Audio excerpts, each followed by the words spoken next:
Mia, you remember I told you there were more pages left in that diary? Of course. I've been thinking about it all day, actually. Really? Really? I kept wondering, what happened after he came home? Did he stay a sailor? Did he go back to the sea? Well, I found out. Because last night, I found a second book. A second diary? Yes, hidden behind the first one, in the same wooden box. I almost missed it. Alex, what does it say? Tell me everything. It starts about a year after the first diary ends, and the very first sentence surprised me. What does it say? I am going back, and this time I am not the same scared boy. He went back to the sea. He did. But this time, something was different. So tell me, what was different this time? Well, for one thing, he wasn't the youngest sailor anymore. Oh, so now he was the experienced one? Exactly. And on the first day, a much younger sailor came up to him looking really nervous. What happened? The young sailor said, "Excuse me, sir, I don't really know what I'm doing here." That's such an honest thing to say to someone. It really is. And my grandfather smiled because he remembered feeling exactly the same way. What did he say to the young sailor? He said, "Don't worry, kid, you'll catch on fast." Catch on? Like catching a ball? That's such a good guess, actually. So what does it mean? Catch on means to start understanding something, to learn it quickly, especially through practice. Oh, so he was saying, you'll understand this job soon. You'll learn fast. Exactly. And the young sailor relaxed a little when he heard that. That's such a kind thing to say to someone nervous. My grandfather remembered exactly how that felt. Someone believing in him changed everything. Alex, did your grandfather use any of Joe's old expressions? The ones Joe taught him before? Yes! Actually, that's one of my favorite parts. Tell me. One night, there was rough weather again. Not a huge storm, but enough to make everyone nervous. And what happened? The young sailor looked terrified, so my grandfather walked over and said, What did he say? "Hey, chin up. The first months are always the hardest." That's exactly what Joe told him. I know! When I read that line, I actually stopped reading for a moment. That's beautiful, Alex.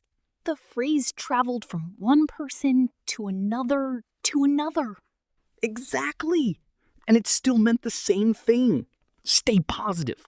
Don't give up. Words really do carry people with them, don't they? They really do. Did anything difficult happen on this trip too, or was it smoother than the first one? There was one moment. A different kind of challenge, actually. What kind?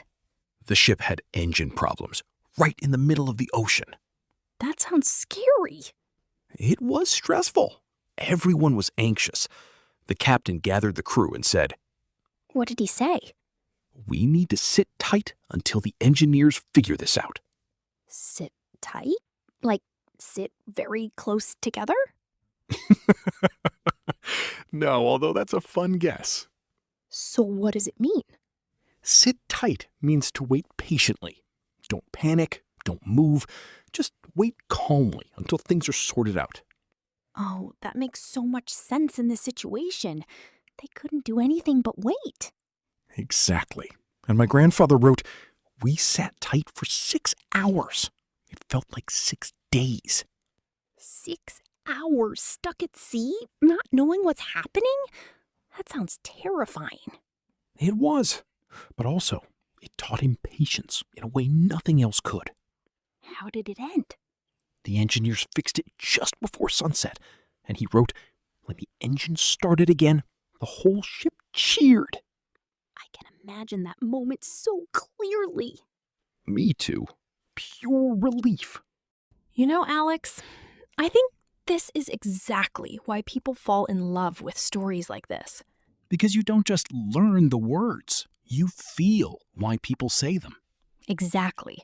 And that's why we'll keep sharing these story episodes.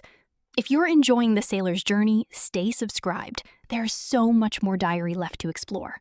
Speaking of which, the next part is one of my favorites. Why? Because this is where he meets someone unexpected. Okay, now I really need to know. The ship stopped at a new port, a quiet little fishing town. And?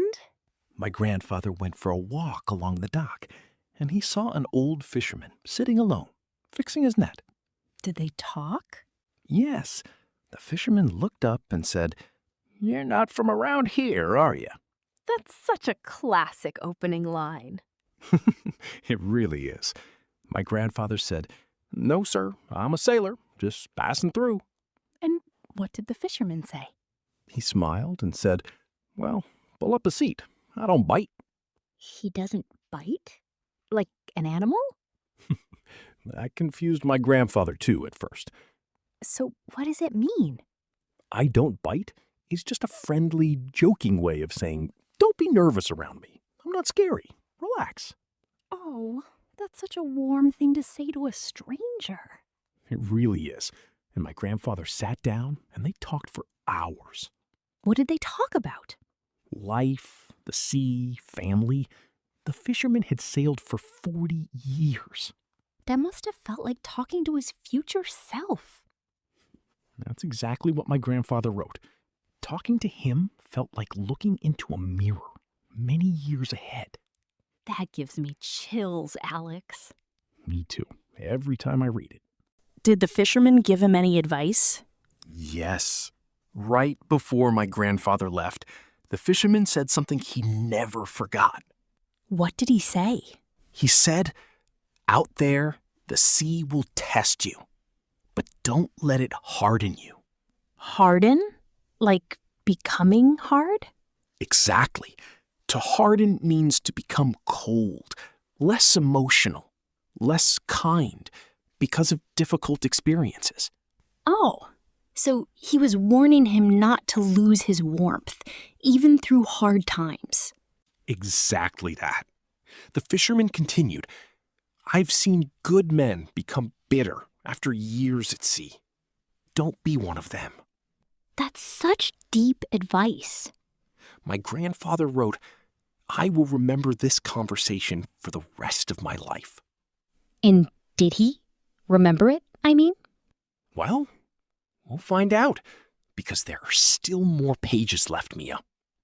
Of course there are. After leaving the fishing town, my grandfather wrote a letter to his mother. What did he say in it? He wrote about everything: the storms, Joe, the young sailor, the fisherman. That must have been a long letter. It was, but one line stood out to me the most. What line? He wrote, "Mother, I used to think being brave meant feeling no fear. Now I know it means moving forward, even with fear." That's such a powerful realization. It really is. He grew so much during this trip. It feels like every storm, every conversation, every mistake shaped him a little more. That's exactly what a journey does. It doesn't just take you somewhere, it changes who you are by the time you arrive. So how does this diary end, Alex? The final entry is short, just a few lines. What does it say? "Today, I saw the coast again, my home. I am ready to rest, but I already miss the sea." Such a bittersweet ending. It really is. He loved his home, but the sea had become part of him too. I think that's what happens when something changes you completely. You can never fully separate from it. Exactly, Mia. Alex, how do you feel now after finishing this diary? Honestly, inspired. Like I understand him so much more now. A scared young sailor who became someone giving advice to others. Exactly. And somehow, through all of this, we learned something too. We did. Phrases like catch on, sit tight, I don't bite, harden. They all came from real moments, real emotions. That's the only way language really sticks, Mia. Through feeling, through story. Well, I have a feeling this isn't the last diary, is it? Let's just say I haven't checked the bottom of that wooden box yet. Alex. I'll check this week, I promise. Then I guess we know what we're doing next time. We do. Until then, take care, everyone. And we'll see you on the next story. If you like this story, please like, share, and subscribe. And also tell us in the comments section what you learned.